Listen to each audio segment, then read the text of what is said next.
I went to the Holocaust Museum when I was in 8th grade. We went to Washington, D.C., and we went to the Holocaust Museum. And Sounds like it changed your life. I have a theory about, like, kids and adults projecting adult-like feelings on kids. Because, like, when I was young, like, fucking 9/11, the Holocaust, like, I saw these things, and for some reason, I was, like, less than 12 years, or about 12 years old or younger. And it doesn't hit you that hard. You're just kind of like, right. Oh, so this is a thing that happened. Okay. Mm-hmm. And you don't feel like the impact of it. So like Right. it drives me crazy when, like, especially for political purposes, people are like treating kids like adults. I'm like, no. They're kids. They're not Right. they're not fully developed It's yet. okay if they don't have some like life-changing Right. epiphany. Because of a national tragedy or whatever. An event that they can't really even... Like, I see the shit that happens now, not even in, like, the States, and that bums me out. But, like, I feel like I have more of a respect for, like, oh shit, for just, I don't know, like, sanctity of life or whatever you want to call it. Yeah, I mean, I think that comes with, like, living Yeah. on the planet. Like, Yeah. dude, I remember when I was a kid... Like, maybe kids are I've said this. shits, man. They Like, kids, are, dude. Like, I remember because I was a kid. Like, fucking, you just don't respect Yeah. or care about things as much. It's simple as don't. that. I think You South don't. Park gets it right when it depicts the kids as selfish assholes. I'm like, yeah, Right. this is fucking kids. That's Yeah, how I it mean, is. they just haven't lived enough to, like... Dude, speaking of shitty people, like shitty kids or whatever, like, I was at a pet store with a friend, and like, there was a kid, the stupid little fat kid, is picking up a rabbit, like a baby rabbit, and he just looks like he's like about to break his legs because of how bad he's holding the rabbit. Oh my gosh. And I'm like, oh, this is really, should I do something? And all of a sudden the owner thankfully shows up, and he's telling him like, hey, you need to put the rabbit down or hold it right and blah, blah, blah. The kid completely disregards what this guy is saying, and he's just like, well, I've held rabbits before. And he's like, no, blah, blah, blah. And then the dad shows up, and I'm like, oh, thank God, parental intervention here. Mm-hmm. And he's like, yeah, you need to tell your kid to put the rabbit back. And he's just like, the dad's response was like, well, the other employee said it was okay to hold it, and the blah, blah, blah. I'm like, this guy owns the fucking store. Like, I can see where this fucking kid's entitled attitude comes from, because apparently, like, his stupid 8-year-old, 7-year-old kid doesn't have to listen to, like, Right. the owner of a pet store. Right. Like, that's ridiculous. That's his property, and that's also like a baby rabbit that you might hurt. Right. Like he's that's like not two just saying, that's two like, levels of fucked up right there. Man. And then of course as they're leaving, they're like, "Where do you want to go? Where do you want to go to lunch?" And the kid's like, "In-N-Out." And he's like, "Okay." As if like the kid's like, it's like his best buddy. Not fat enough. Oh, like, right. you and me, we're gonna be buddies. I'm not gonna be your dad. I'm gonna be your buddy. Right. It's like, fuck off, dude. Like, ugh. Dude, I've said oh, no. it before. Oh, no. You got it, dude. And I'll probably be annoying talking about this stuff on this Let's Play, but whatever, dude. I'm a dad, so I'm gonna do it Do it. I have that. Take notes, part people, of my for life now, for dude. 20 or 15, It's 10 years like, once you have kids of your own. It's freaking no. It's fucking terrifying, dude. The level of responsibility a parent has in terms of like shaping that child, dude. It's crazy, man. Like, that's why I'm just gonna have like a Filthy Frank on loop, just playing in the background during, and, like in his crib. I'm gonna set up a little iPad. It'll be good for him.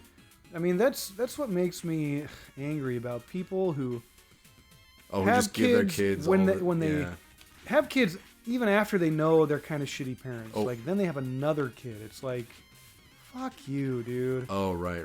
I mean, it's such a responsibility. Oh, that's the irony. Woo! That's Okay, the that irony was is that I crazy. think people who understand like the responsibility that goes into having a kid. It's like idiocracy. Like, they will maybe either put it off or not have as many, and then the folks who don't care as much are often They'll the just ones shitting pop them them out. out. Like, that's Totally, a dude. legitimate like thing, even though it was from a Mike Judge movie. Like, it does make you think a little bit. No, for sure, man. Because there's a lot of shitty parents out there, man. There are. But anyway. And yeah, it's funny because you can be shitty in an opposite way where you're like, you're the kid's buddy instead of their actual parent, and in his mind, he probably thinks, this is great, my kid loves me, but it's like, I don't know. The last thing I want is my kid to get everything he wants. Like, fucking, I didn't get that. And thank God I didn't get that, man. I had to... I know that a lot of people who have a lot sometimes make it a point to not give their kids everything. Right. Because then you don't really respect You don't like appreciate the it. journey of amassing your own wealth Totally, or whatever, dude. you know? So, like, I can respect that. I mean, Yeah. I also, at the same time, you want to give your kids an advantage, like... For sure. But you don't want to give them every little fucking perk. or Right. whatever. They need to know that, like, they can't have everything they want Right. when they want it. And sometimes You can't. you got to punch them in their face. Yeah, I mean, You got to punch them in their smug called- little that's called- fucking face. That's called dude. life lessons. You know, my grandpa was Just kidding. I would never punch my child. I love my child. I would never strike him in a physical manner. your grandmother's. If CPS is Your listening, great grand aunt-in-law is gonna watch this. Yeah. And be like, "What the fuck, Chris? Now I know why. What Grant, the f, Chris?" Now I know why Grant is so messed up. My grandpa was kind of Oh, I old can hit school. those. How he raised my mom and his her brothers and sisters. Not to say he like abused them or anything, but like he was a little bit hardcore with like teaching them shit. Like there's a story about like they take him to like a public pool, right? He'd be like, "All right, this is the part where you guys learn how to swim," and he would just chuck his kids into the pool and be like, "So either you die or you swim." No way. And like I'm Holy sure if they crap. actually started to like turn Right, blue, he he would do wouldn't. something. But like But he yeah, was, it was just not- like That's crazy. here, either you dude. and he'd say that like either you swim or you die, and you just throw them in. Kids are just like sobbing. Yeah, it was That's a hilarious. It was a different time, you know. It was Mexico. It was a simpler time where you could shoot black people with a hose. I guess so. Well, you know, it's funny about that. The same grandfather, he loved the States, so he ended up traveling in the States before he moved here. And he went to, I think it was Michigan, and he took a public bus. And he noticed that in the back of the bus, that's where all the black people were hanging out. And he was like, "That's not fair. Why is it that they're segregated?" So my grandfather, like, he looks pretty European. He's got like blonde hair, blue eyes, but he's Mexican or whatever. Mm-hmm. So he's like, I'm gonna go sit with the blacks because that's mean. So he goes and sits back there. And between everyone sitting in the back of the bus, they all grabbed him and shoved him to the front. Whoa. They were like, "Fuck off. We don't want you to sit back here." Wow. Like, it's just a funny mental image of like, He must have "Oh, been you like, poor where guys." do I belong? Right. then?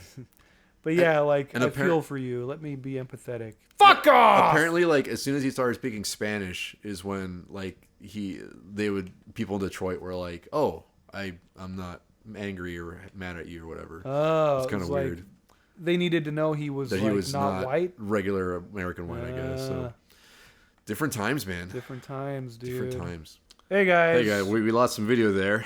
Sorry about technical that. difficulty, but what do you expect from this A+ operation we're running? It's incredible.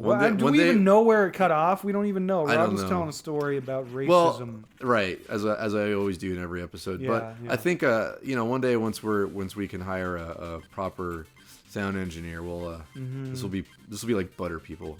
It'll be like butter people. It'll be like butter people people. made of butter. Like I want a really husky guy to take care of sound engineering. That's what I'm trying to say.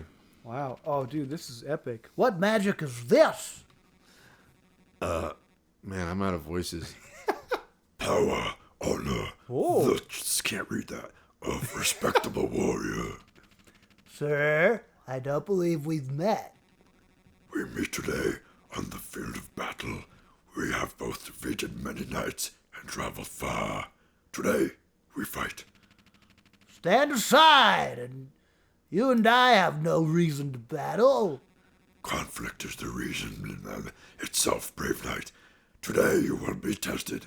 Are you ready Okay. to rumble? Sure.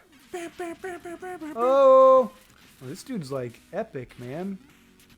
Oh, I'll bounce on his epic head. He's doing like the Three Musketeers Yeah, he's fencing. fencing. That's Oh the man, word. come on. Ooh, he's got a crazy helmet, man. Whoa, he turned into lightning.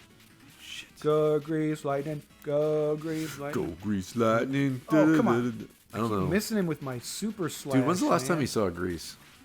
Dude, when I was in the play, bro. Whatever. I was in the play. Wait. We had one hit I feel left. like you've told me this. Wait. Were you like, who did you play? Dude, I was in this community college production in this podunk little town where I grew up. And, like, it was so lame, dude. The director was like, I don't want to hurt anybody's feelings. So he, like, split up the roles into, like, 20 extra roles. Split up everyone's dialogue. So What? there were, like, 15 greasers. And, like, What? you still had the main characters, but, like, he just, like, neutered it. Like, half the characters were just, like, now you get a line, and now you get a line. And it just was, like, That's charity, odd. dude. It's like... So you at some point were Danny Zuko. I'm messing this guy up. No, like, the main characters were still, Okay, well that's better at least. But still. Yeah, he would just take a couple of side characters and just cut them I up. think you got him. Oh, I messed him up, dude. Nice. He didn't know what was happening. 3,000 things. Oh, dude, we got a lot of money, man. Yeah. We should go buy some more magic. Farewell, Shovel Knight. Okay. Bye. See you later. Good fight, He dropped little. Mr. Bad. He dropped cat litter. I had a good time. Okay. Cool. Well, hey.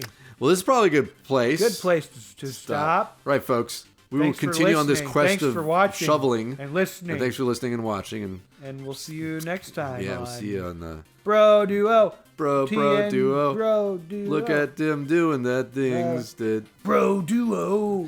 Don't get caught up in that. Bro Duo. Maybe. Yeah, we'll it's see. catchy. We'll see.